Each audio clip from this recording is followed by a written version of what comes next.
Kiat yang ketiga, jalankan tugas dan kewajibanmu. Rumah tangga itu seperti satu perusahaan. Kalau bahasa saya supaya mudah difahami, saya dan istri saya, bapak-bapak di sini sama ibu-ibu istrinya, kita ini seperti seorang pegawai. Saya bahasakan sama istri saya sama kamu pegawai.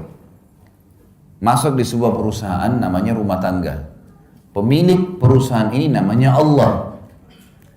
Kita masuk ke dalam rumah tangga itu, ikutin peraturan pemilik perusahaan. Disuruh datang jam 7, keluar jam 5 sore, disuruh pakai baju biru hari Senin, pakai baju merah hari Selasa, dan seterusnya. Mana makanan yang boleh disentuh, mana makanan tidak boleh disentuh. Semua itu dijalankan. Kalau kita jalankan, maka pemilik perusahaan akan mempertahankan kita sebagai pegawai. Itu ibarat untuk memahami saja kalau rumah tangga itu seperti itu teman-teman sekalian. Jadi dia seperti perusahaan. Nah sekarang peraturan-peraturannya ada. Laki-laki sebagai pemimpin rumah tangga dinobatkan oleh Sang Pencipta Allah untuk memimpin rumah tangga itu. Dia punya kewajiban sebagaimana dia punya hak. Yang berarti timbal baliknya adalah dia si istri memiliki hak dari kewajiban suaminya dan kewajiban dia merupakan hak istrinya. Saya akan mulai dari kewajiban suami dulu. Ibu-ibu di belakang sana bisa tuntut dari suaminya ini secara agama. Bapak-bapak harus selalu komitmen menjaga ini. Yang pertama adalah muasyarah bil ma'ruf. Semua bapak-bapak hadir di sini harus bermuamalah dengan lemah lembut dan santun. Allah berfirman dalam Al-Quran, A'udzu billahi minasyaitonir rajim, wa'ashiruhunna bil ma'ruf. Dan gaulilah mereka para istri dengan ma'ruf. Kata Abdullah bin Abbas adalah tutur kata yang santun, sayang, manja, cinta, tatapan mata yang syahdu, jaman tangan yang lembut. Itu yang disuruh. Dan kalau ada laki-laki yang suka mukul, itu sudah menjadi peraturan agama kita dan pengadilan agama. Indonesia pun sudah menerapkan pengadilan agama kita, diterima pengaduan wanita untuk mengajukan khulu atau perceraian kalau suaminya suka mukul. Pukul di sini dalam arti kata adalah mukul yang memamarkan wajah, menampar. Kata Nabi SAW, jangan caci maki, jangan jelek-jelekan, dan hindari wajah, tamparan, pukulan, gitu kan.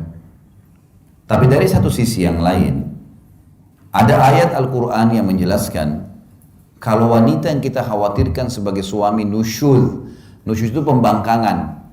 Misal maaf disuruh tutup aurat nggak mau. Saya ganti ya.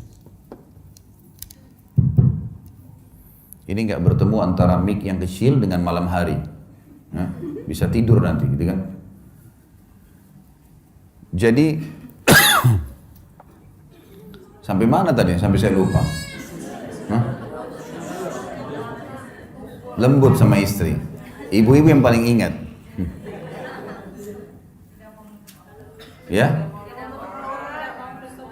Baik, kalau nusyud ini istilah dalam agama kita yang Allah mengatakan wallati takhafuna nusyudahunna fa'idhuhunna wahjuruhunna fil madaji'i wadribuhun. Wanita-wanita atau istri yang kalian takut nusyudnya, nusyud pelanggaran agama ya. Disuruh tutup aurat nggak mau, disuruh sholat nggak mau, disuruh jalan layani suami nggak mau.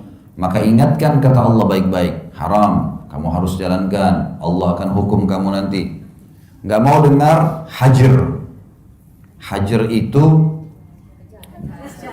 bukan hajar. Hajar itu diboikot, diranjang. Hajar.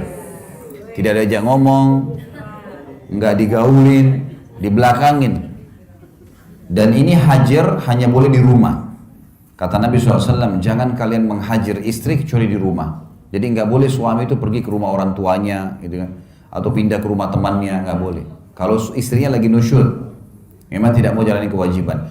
Kalau mereka sudah dihajar pun, diboikot tadi, tidak mau juga taubat, malah makin jadi-jadi, maka Allah bilang, fadribuhun, boleh kalian pukul mereka.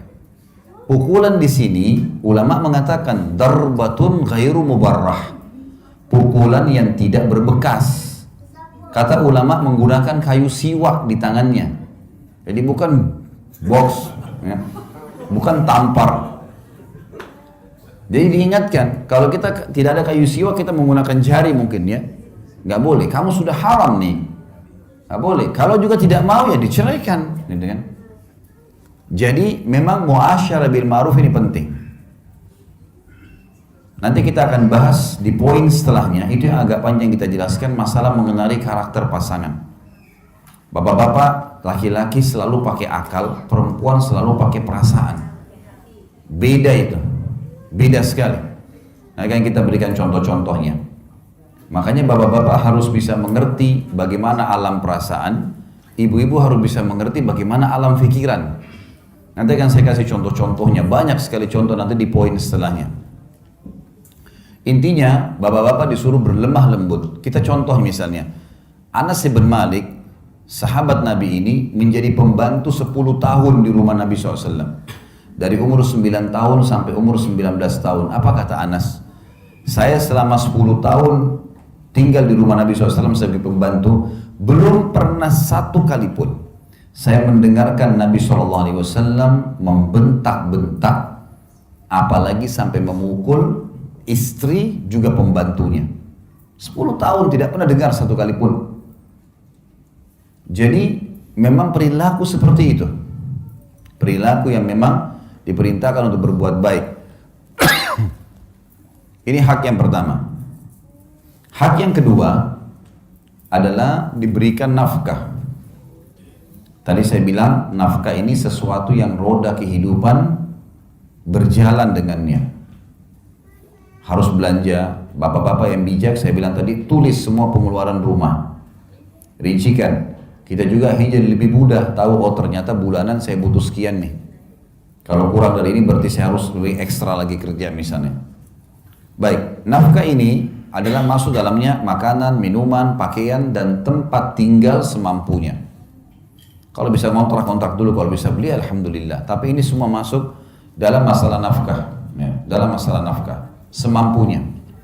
Allah subhanahu wa ta'ala menyuruh kita melalui lisan Nabi Muhammad SAW dalam hadis Bukhari, sesungguhnya istri-istri kalian punya hak dari kalian, yaitu kalian belikan makanan, minuman, pakaian, dan tempat tinggal semampu kalian. Memang disuruh kita kasih. Dan nafkah ini saya bilang tadi pahalanya sangat besar. Sangat besar. Ya. Karena mengalahkan tadi pahala sedekah di jihad, pembebasan budak, dan juga fakir miskin. Juga masuk dalam poin yang ketiga, kewajiban suami yang merupakan hak istri adalah pendidikan. Pendidikan. Bagaimana kita bisa mendidik istri, terutama pada hal-hal kewajiban-kewajibannya. Karena belum tentu ayahnya mendidik semuanya. Banyak orang tua yang saya di Indonesia ini, mereka pada saat anaknya menikah, mereka memberikan kursus cepat. Setengah jam, 1 jam sebelum akad nikah yang dia mau pakai untuk modal hidupnya 50 tahun, 60 tahun ke depan. Sini nak, ayahnya dudukin, kamu harus begini. Sudah selesai, ayahnya sudah mumet si anak, tegang mau hadapin akad nikah, datang lagi ibunya, kamu harus begini. Iya kalau cara mereka benar. Akhirnya si anak pada saat akad nikah kaku, tidak bisa nyebutin kalimat akad nikah. Karena bertumpuk semua hal yang 50 tahun ke depan. Ini keliru ini. Mestinya harus diperbaikin. Tidak boleh begitu. Maka harus ada proses ya, pendidikan. Allah berfirman dalam surah Tahrim ayat 6. A'udzubillahi minasyaitonirrajim. Ya ayyuhalladzina amanu qu anfusakum wa ahlikum nara wa quduhan nasu wal hijara. Hai sekalian orang-orang yang beriman, selamatkan diri kalian dan keluarga kalian, istri dan anak dari api neraka yang bahan bakarnya dari manusia dan batu. Al-ayah, lanjutan ayat ada tentunya, tapi saksi bahasan kita adalah disuruh didik anak dan istri, terutama berhubungan dengan kewajibannya. Kalau bapak ibu yang belum menjalankan. Saya waktu begitu akad nikah, saya dudukkan istri saya lalu saya tuliskan poinnya. Bahkan waktu itu saya punya laptop, saya datangkan, saya bilang, ini hak kamu. 1, 2, 3, 4, 5. Tuntut dari saya. Ingatkan. Hak saya 1, 2, 3, 4, 5. Berikan saya itu. Semua kita kerjakan karena Allah, maka akan aman. Dan alhamdulillah berjalan. Karena kita sudah bangun di atas pondasi itu. Jangan masuk dalam rumah tangga seperti orang terjun bebas. Ya sudah nikah nanti aja. Nanti dia akan saling mengerti. Nggak bisa. Harus punya manajemen di sini. Bagaimana rapi dalam memahami hak-hak dan kewajiban. Didik mereka. Banyak suami, dia mau istrinya tiba-tiba faham kemauannya tanpa dididik. Makanan favoritnya, penataan rumahnya, gitu kan. Mungkin apalah ya, mungkin tamu, kalau ada tamu datang seperti apa pola penjamuannya. Misal orang tuanya datang, ada banyak suami tiba-tiba marah tanpa sebab. Ibunya datang, kamu nggak hormati ibu saya. Kenapa? Tadi telat buatin teh misal. Baik, tadi ada kerjaan, anak masih nangis dan seterusnya.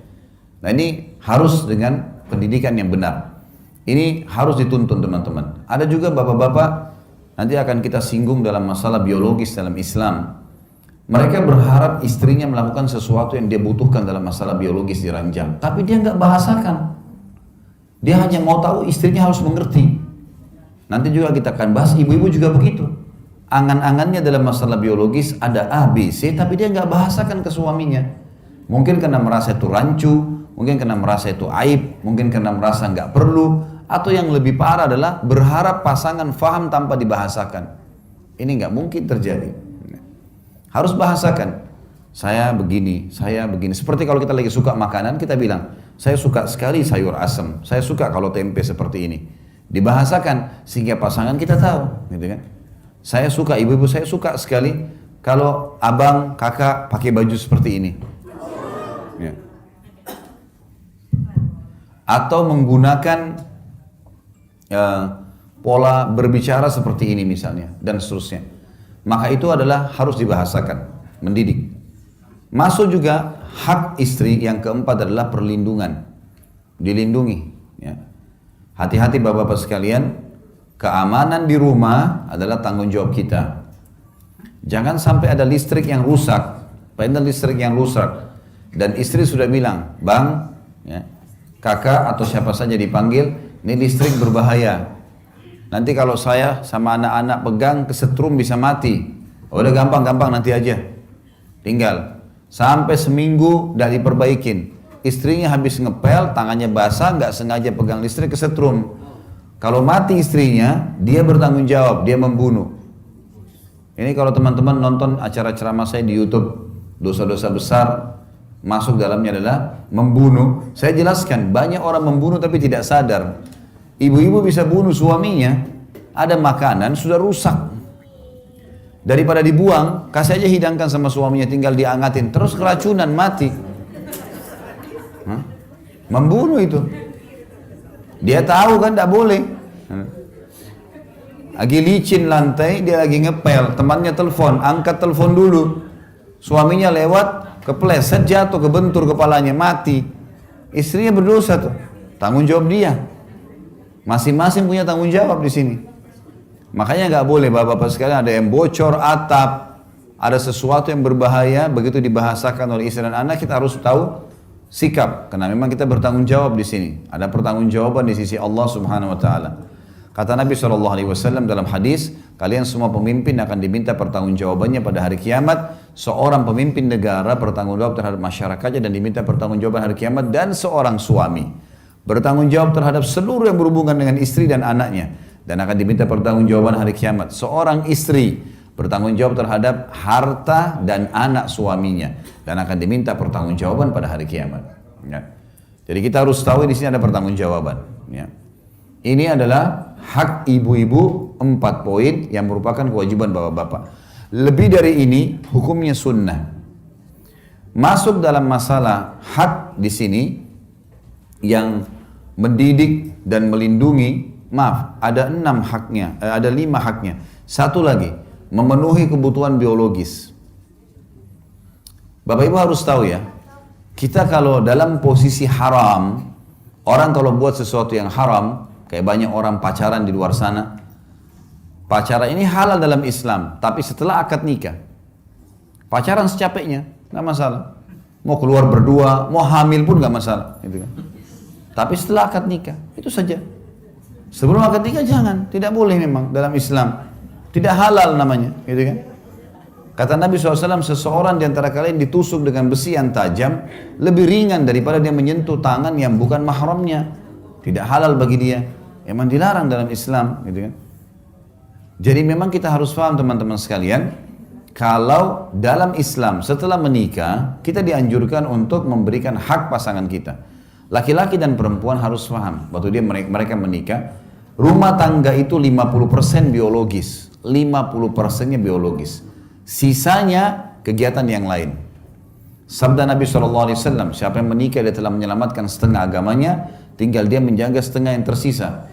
Karena setengah agama ini adalah masalah biologis. Laki-laki banyak yang rusak karena perempuan, perempuan banyak yang rusak karena laki-laki. Kalau sudah menikah, ada tempat pelampiasan, maka berarti secara otomatis dia akan aman setengah agamanya. Makanya ulama bilang, kalau orang sudah menikah, syaitan akan berkumpul di rumah tangga itu supaya jadi malas, supaya jadi tidak mau berhubungan biologis. Istrinya sama suaminya sudah sikat gigi, sudah wangi, sudah pakai baju bagus, nggak mau disentuh, nggak mau berhubungan. Tapi kalau dia berhubungan haram di luar sana, biar juga pacarnya nggak sikat gigi, dia mau ciuman. Itu yang terjadi. Syaitan hiasi perbuatan yang kotor. Banyak laki-laki yang tidak beriman sama Allah mau menyentuh perempuan pelacur yang gonta-ganti pasangan, kemaluan sama orang yang tidak jelas. Tidak jelas juga mulutnya, baunya seperti apa. Mungkin bau khamar, mungkin bau rokok dan seterusnya. Tapi mau berhubungan. Istrinya di rumah yang bersih, yang suci nggak mau. Ada juga perempuan begitu. Sama suaminya bosan, jenuh. Tapi kalau sama laki-laki lain, hanya sedikit saja dipanggil sayang. Oh ini laki-laki perhatian nih. Kalau suami saya nggak pernah bilang sayang gitu. Padahal mungkin suaminya sudah 700 kali ucapkan itu kan. Gitu. Tapi seperti itulah syaitan menghiasi. Makanya di dalam rumah tangga harus diperhatikan baik-baik tentang masalah ini. Biologis hak pasangan. Bukan aib Bapak Ibu sekalian. Apa yang bapak-bapak suka dan apa yang ibu-ibu suka dari pakaian, dari minyak wangi, dari gerakan-gerakan biologis dibahasakan ke pasangan. Saya tidak merasa malu, Bapak Ibu sekalian, kalau saya masuk ke pasar, saya membelikan baju tidur istri saya. Warna yang saya suka, model yang saya suka, saya kasih dia di rumah, ini dari saya, kamu pakai ya. Dan itu luar biasa, membuat saya merasa, oh iya di luar saya tidak terganggu lagi. Karena apa yang bisa menggoda dari perempuan, sudah dimiliki oleh istri saya. Ibu-ibu bukan aib, oh suka laki-laki pakai baju kaos hitam, suka pakai celana pendek, apa yang kira-kira menggoda kita dari lawan jenis, beli, kasih pasangan pakai. Karena begini, kemasan itu, fisik kita, dunia ini rata-rata kemasan dan kiasannya. Selebihnya, inti utamanya satu, maksudnya begini. Misal Bapak Ibu, saya mau tanya, apa bedanya makan di daun pisang sama makan di piring emas? Hah? Kemasannya, iya kan? Tapi tujuannya makan. Apa bedanya orang yang tidur di emperan jalan dengan orang tidur di atas ranjang pakai AC mewah? Kemasannya, tujuannya tidur. Kan gitu. Sama semua itu. Jadi jangan terpengaruh dengan kemasan. Makanan yang kita incipi, manis, ini asam, ini pedas, ini gurih, itu hanya di ujung lidah. Kalau lewat di tenggorokan kita ukuran sepertiga jari saja, kita sudah nggak bisa bedain lagi. Sekarang ini makanan, kita ambil secuil ayam, sedikit sambal, sedikit apalah lauk-lauk, diramas mungkin, diramas disatuin, kita masih bisa lihat, oh ini bedain, ini nasi, ini sambal, oh ini ayam, oh ini sedikit potongan rendang dan seterusnya. Baik, kita pegang. Sekarang Bapak Ibu sekalian, kalau kita masukin di mulut mungkin juga kita masih bisa bedain. Tapi kalau lewat di tenggorokan kita seukuran sepertiga jari, masih bisa kita bedain mana nasi, mana rendang, mana ayam, mana sambal tadi. Udah nggak bisa kan? Berarti kemasannya saja yang berbeda ini, casingnya saja. Sama dengan masalah biologis. Apa kata Nabi SAW? Kalau seseorang di antara kalian melihat yang menggoda dia dari lawan jenisnya di luar rumahnya, maka kembalilah segera ke pasangannya karena dia memiliki apa yang dimiliki oleh orang itu. Maksudnya kemaluannya sama saja.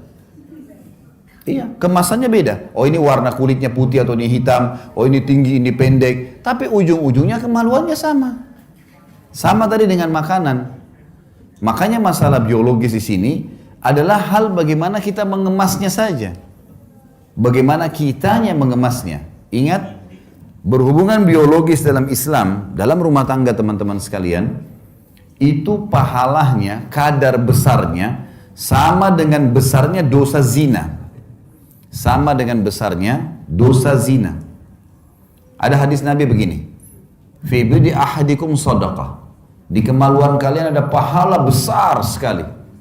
Sahabat faham, apa kata para sahabat? Ya Rasulullah, ayati ahaduna ahlahu walahu fihi ajr. Wahai utusan Allah, apakah seseorang di antara kami menggauli istrinya dapat kenikmatan, dia dapat pahala? Kata Nabi SAW, ara'aitum law wada'tumu fil haram alakumul wizr. Tidakkah kalian lihat kalau kalian letakkan kemaluan kalian pada yang haram, zina, kalian dapat dosa besar? Kata para sahabat, bala ya Rasulullah. Iya wahai utusan Allah. Kata Nabi SAW, fakadzalika fil halal. Begitu juga pada yang halal.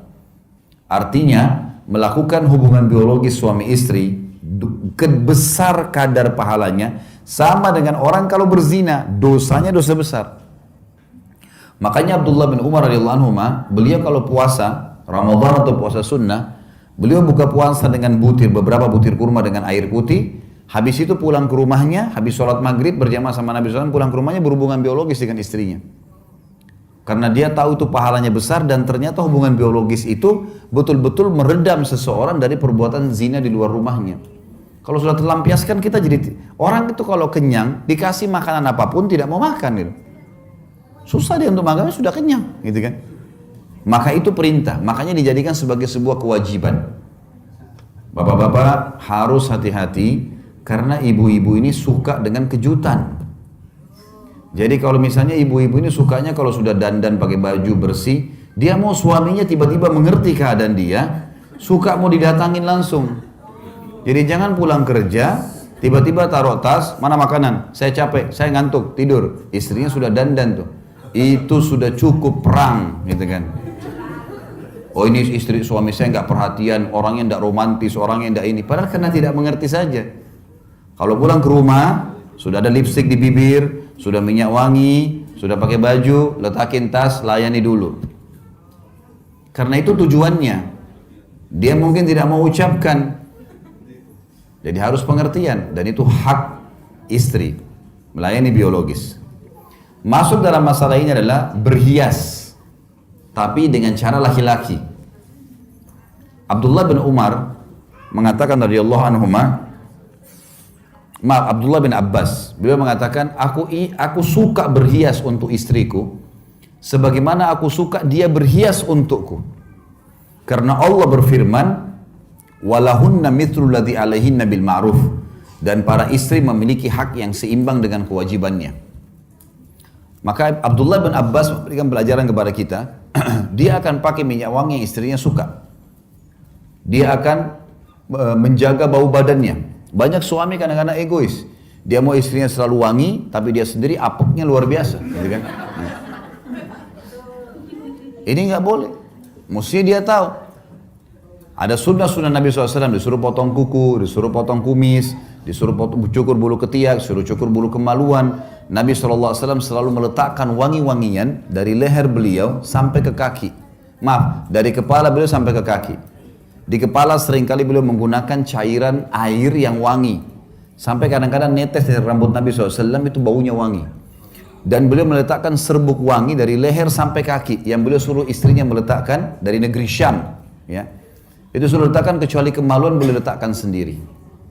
Nabi SAW gemar selalu bersiwak selain pakai minyak wangi. Sampai beliau mengatakan, dicintakan dunia kepadaku karena adanya kaum wanita, adanya ibu yang dibakti, adanya istri yang dijadikan sebagai sahabat, adanya anak yang dibidik sehingga bisa masuk surga, anak perempuan, adanya saudari juga yang dilindungi. Saya dicintakan dunia, kata Nabi, karena ada wanita-wanita ini. Ada ibu yang saya bakti, ada istri yang saya jadikan sahabat, ada anak yang saya akan didik sampai menikah, dan ada saudari yang saya lindungin. Gitu kan. Dan juga minyak wangi. Nabi SAW gemar dengan minyak wangi. Maka bapak-bapak juga harus begitu. Apa kata Nabi SAW? Sebaik-baik minyak wangi bagi laki-laki yang keras baunya, tapi buram warnanya. Dan sebaik-baik minyak wangi bagi perempuan yang terang warnanya dan lembut baunya. Gitu kan. Laki-laki disuruh selalu.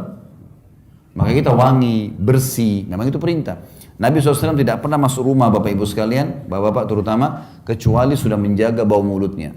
Tidak pernah tidak bersiwak. Jadi harusnya begitu. Gitu kan. Ada suami, dia tidak mengerti.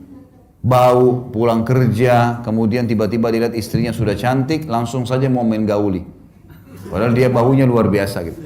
Istrinya nolak, neraka. Kan bahaya ini.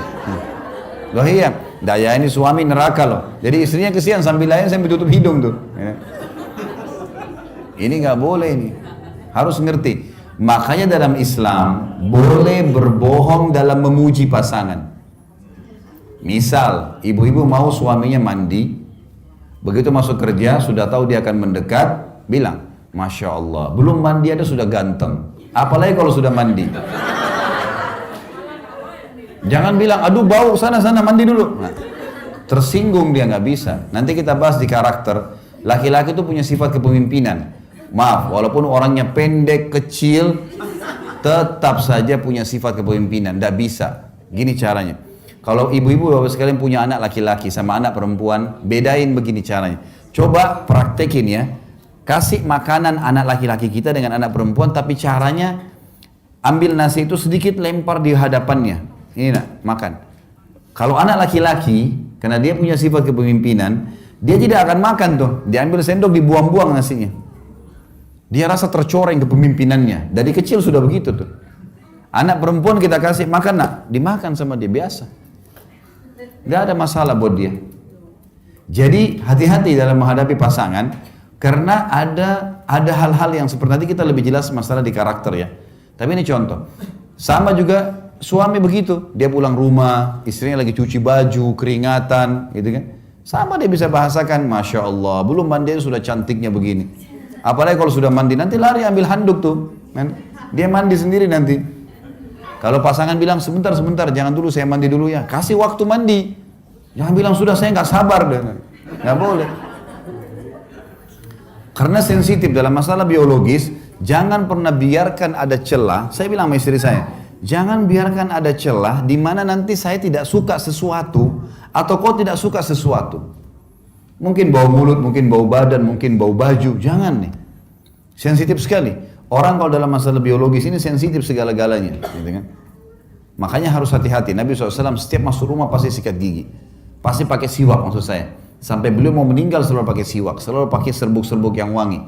Beliau selalu menjaga. Sampai para sahabat mengatakan kami kalau salaman dengan Nabi SAW, bau wanginya tercium sampai 3 hari. Jadi saking wanginya Nabi SAW, saking gemarnya. Jadi memang harus begitu memang. Royal dengan masalah hal-hal seperti ini. Jadi pasangan nyaman. Ya. Juga banyak hadis Nabi SAW yang berbunyi, hati-hati dalam masalah adab-adab jima ini.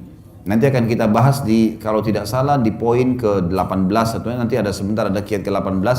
Masalah nikmatilah pasanganmu diantaranya adalah dalam masalah biologis. Nanti kita akan bahas masalah itu insya Allah. Baik, ini hak istri. Jadi ada 5 ya. Muasyarah bil ma'ruf, ya, perilaku yang baik, nafkah, masuk dalamnya makan, minum dan rumah, serta pakaian semampu suami.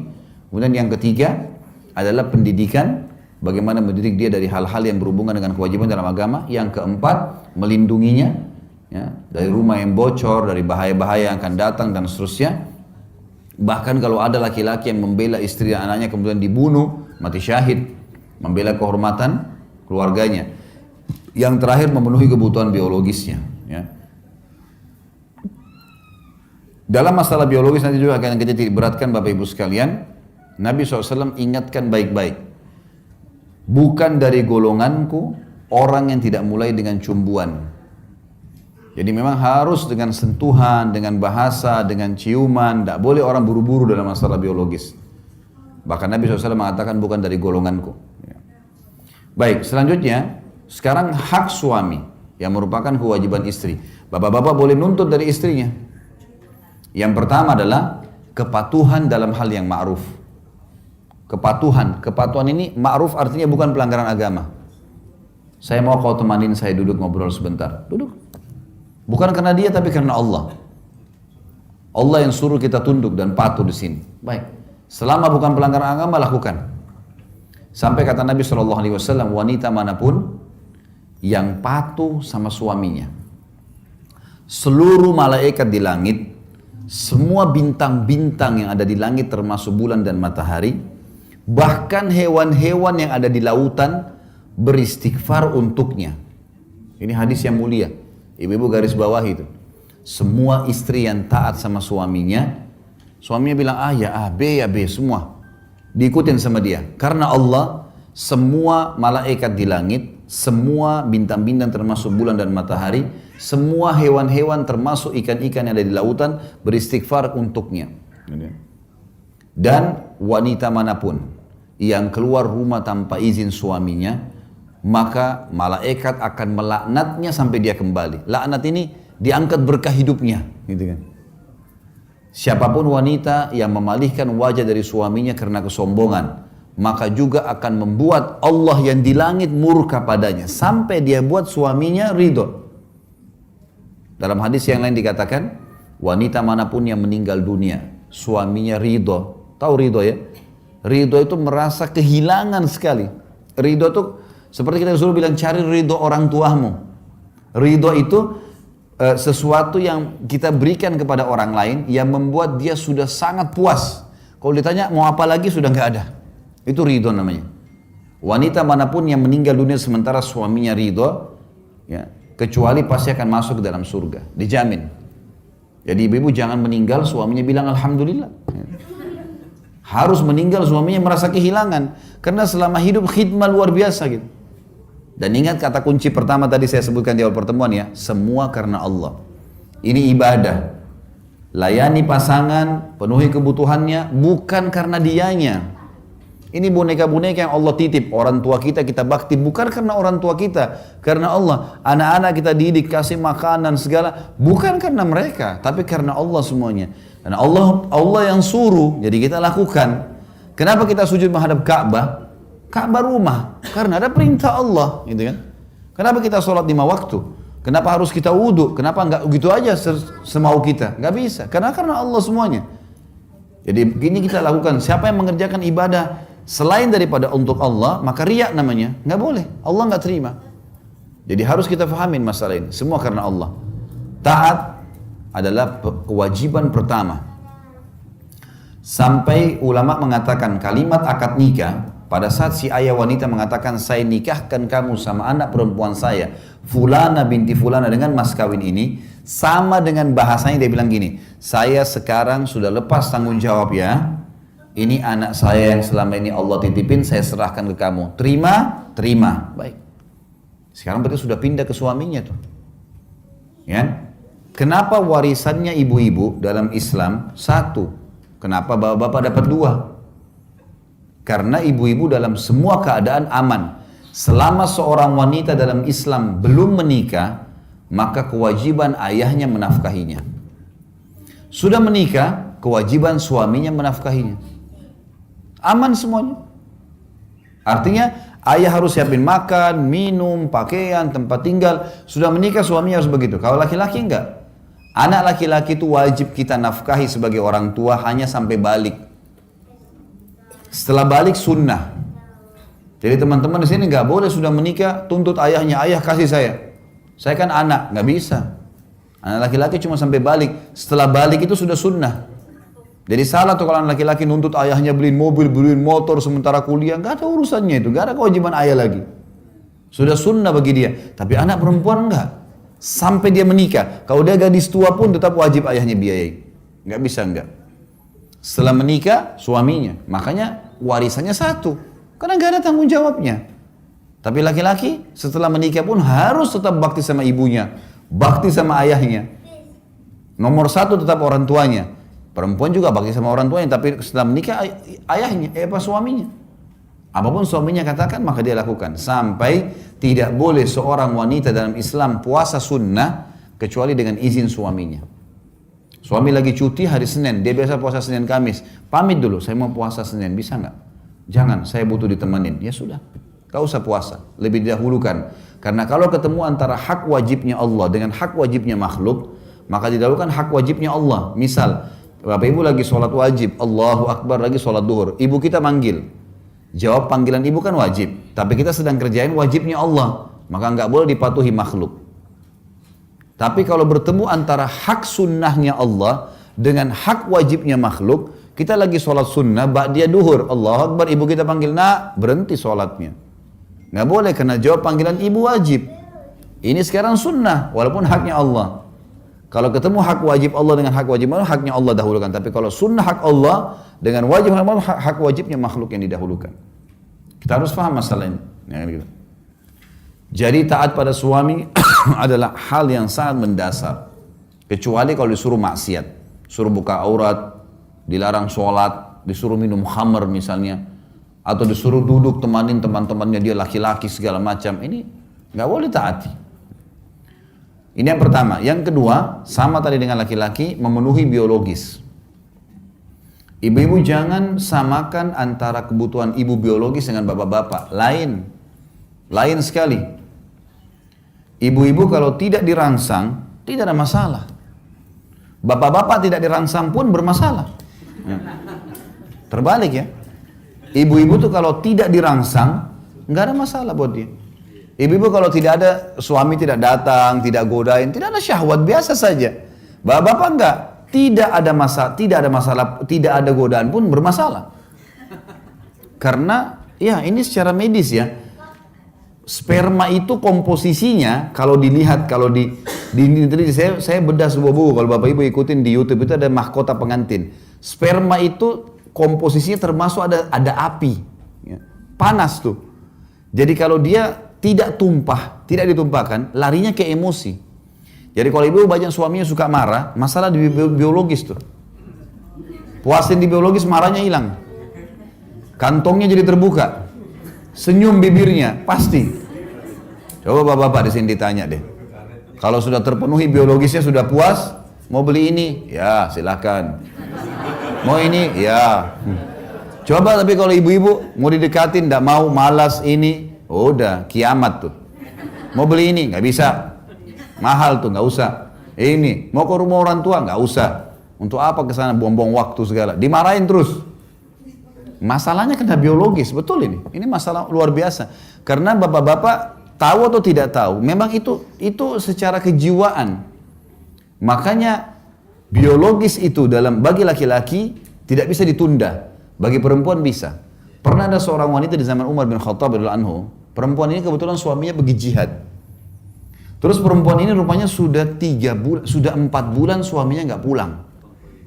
Ini perempuan lantunkan syair, dia bilang, kalau bukan karena kehormatan hubunganku sama Tuhanku Allah dan kehormatan suamiku serta keimananku, gitu kan, kehormatan diriku, maka aku akan membuat ranjang ini bergoyang. Maksudnya dia akan berzina. Umar lewat depan rumahnya. Umar bilang, hai hamba Allah, apa yang kau ucapin? Perempuan itu ketakutan. Tidak wahai perempuan, tidak, tadi kau ucapin. Apa kau niat mau berzina? Dia bilang, ya Amir Mu'minin, suami saya 4 bulan belum pulang dari medan jihad. Apa yang terjadi? Umar diam, Umar pergi ke Hafsah, anaknya, istri Nabi SAW. Nabi sudah meninggal di zaman khilafahnya Umar ya. Lalu Umar bilang, hai Hafsah, berapa lama wanita bisa tahan tidak biologis? Kata Hafsah, 4 bulan. Perempuan bisa 4 bulan tidak biologis. Laki-laki 4 bulan, keriting semua kepalanya. Nggak bisa. Banyak ibu-ibu begitu. Ustadz, bagaimana saya lain suami saya ini setiap hari minta digauli, ya, bergaul. Memang begitu laki-laki. Wajar itu, gitu kan? Itu normal. Memang seperti itu kejiwaannya. Makanya Nabi SAW menggantungkan kepatuhan di sini. Sampai kata Nabi, kalau wanita sedang dicorong asap rumahnya, dipanggil sama suaminya untuk berhubungan biologis, datang. Disuruh datang. Temanin dia, layani dia. Karena kalau tidak, kacau semua ini. Terbawa emosi di rumah, terbawa emosi di kerjaan, nanti berantem di luar sana, nanti masalah, usahanya tidak jalan. Tapi coba kalau biologisnya sudah puas, aman semua tuh. Jalan semua pekerjaan, jalan mudah semuanya. Kalau ada bapak-bapak yang suka senyum itu Masya Allah sudah. Sudah terpenuhi berarti. Dan ini kewajiban. Ini kewajiban. Makanya Aisyah radhiyallahu anha berkata, kami kalau ingin digauli oleh Rasulullah SAW sementara kami sedang haid. Ternyata wanita haid, itu wanita haid tidak ada syahwat pada saat haid itu. Ibu-ibu pasti tahu itu sudah dibahas dalam buku-buku fikih. Wanita kalau sedang haid, sedang nifas, ini lebih jauh lagi dari syahwat. Udah memang nggak terfikir ke situ gitu kan. Ini darah ini membuat orang jadi tidak berpikir untuk itu. Tapi laki-laki nggak bisa. Kata Aisyah, kami kalau sedang haid dan Rasulullah SAW ingin menggauli kami, ada syahwat laki-laki. Maka beliau menyuruh kami mengikat kencang tempat keluarnya darah di kemaluan, lalu beliau menggauli kami. Nabi SAW tetap dipuaskan. Onani haram dalam Islam kalau laki-laki kerjaan sendiri. Tapi kalau istrinya yang buat tidak haram. Ya. Bentar. Sama halnya dengan apa saja yang tidak dilarang dalam Islam boleh dilakukan.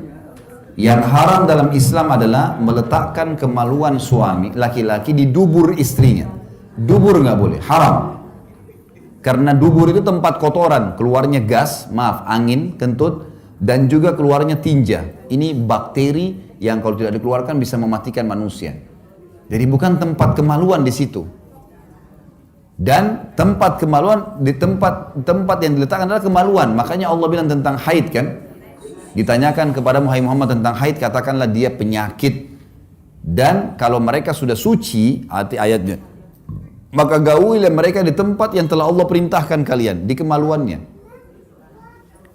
Oral seks termasuk dibolehkan. Apa saja selain daripada meletakkan kemaluan di dubur atau meletakkan kemaluan di kemaluan lagi haid dan nifas boleh dilakukan. Saya kasih contoh misal. Teman-teman kita muhajirin, sahabat-sahabat Nabi dari Mekah, waktu hijrah ke Madinah teman-teman, rupanya tradisi orang berhubungan biologis di Mekah waktu itu, mereka menunggingkan istrinya dan mereka menggauli dari belakang, di kemaluan. Tradisi biologis orang Madinah adalah istrinya di bawah, suaminya di atas. Mereka nggak kenal gaya lain.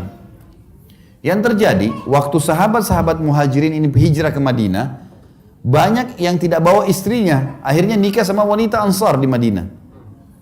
Waktu nikah sama orang Ansar, rupanya si suami mau gauli dengan cara Mekah, si istri Madinah nolak. Ini terjadi di zaman Nabi. Terdengar oleh Nabi SAW. Ini kasusnya, si istri nggak mau digaulin. Padahal kalau istri nggak mau digaulin berdosa nih. Gimana caranya? Turun firman Allah. A'udzubillahi minasyaitonirrajim. Nisa'ukum harthun lakum. Fatu harthakum anna syi'tum. Wa qaddimu li anfusikum. Istri kalian adalah ladang buat kalian. Datangi ladang kalian semau kalian dan dahulukan diri kalian. Artinya boleh digaulin dengan cara apapun selama bukan letakkan kemaluan di dubur. Yang dilarang itu saja. Karena Nabi SAW melarang. Allah melaknat laki-laki yang meletakkan kemaluan di dubur. Satu hal juga penting di sini Bapak Ibu sekalian. Jangan pernah belajar biologis dari film porno. Ini penting sekali. Karena ulama bilang, rasionalnya ya, sebagaimana manusia itu secara alami tahu makan masuk ke mulutnya, hidungnya dipakai bernafas, kupingnya dipakai mendengar, kemaluannya juga tahu di mana diletakkan. Sebagaimana dia tahu bagaimana mengeluarkan air seni atau kencingnya. Dia tahu itu sebenarnya. Masalahnya kalau orang nonton film-film porno seperti ini, pertama mendukung perzinahan. Orang lagi zina. Melihat auratnya orang lain. Ya. Dan pola yang dipakai adalah pola non-muslim. Menggauli di dubur, jorok, kotor, dan segala macam hal. Ini dilakukan. Dalam Islam semua bertolak belakang nih, nggak boleh. Kata Nabi SAW, dengarkan hadisnya ya. Manusia yang paling buruk kedudukannya di sisi Allah hari kiamat adalah suami atau istri. Yang sudah saling terbuka, saling merangsang satu sama yang lain, sudah hubungan biologis, lalu keduanya atau salah satunya menceritakan ke teman-temannya. Jadi nggak boleh bapak-bapak misalnya istrinya Masya Allah puasin dia luar biasa, lalu besok ketemu teman-teman, oh istri saya itu begini, begitu, diceritain.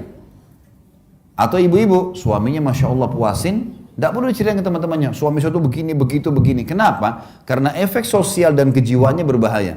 Kalau kita lagi cerita sama teman-teman kita ternyata pasangan mereka tidak begitu, yang terjadi dia akan ganggu pasangan kita. Makanya banyak rumah tangga rusak, yang ganggu temannya suaminya, yang ganggu temannya istrinya, karena dia yang cerita. Pasangan mereka tidak seperti itu. Malah kita lihat dalam Islam disuruh tutupin. Kalau film ini malah ditontonkan. Ada sampai satu ibu ngeluh sama saya di Jakarta, dia bilang, Ustadz, sampai pada tingkat penyakit ini, nonton film porno ini sama suami saya, dari awal saya nikah sampai sekarang, kalau dia mau gauli saya, dia harus datangkan laptopnya di ranjang, nonton. Baru syahwatnya bangkit. Kalau enggak, dia bilang dia enggak ada syahwat lagi sama istrinya. Ini kan penyakit kejiwaan.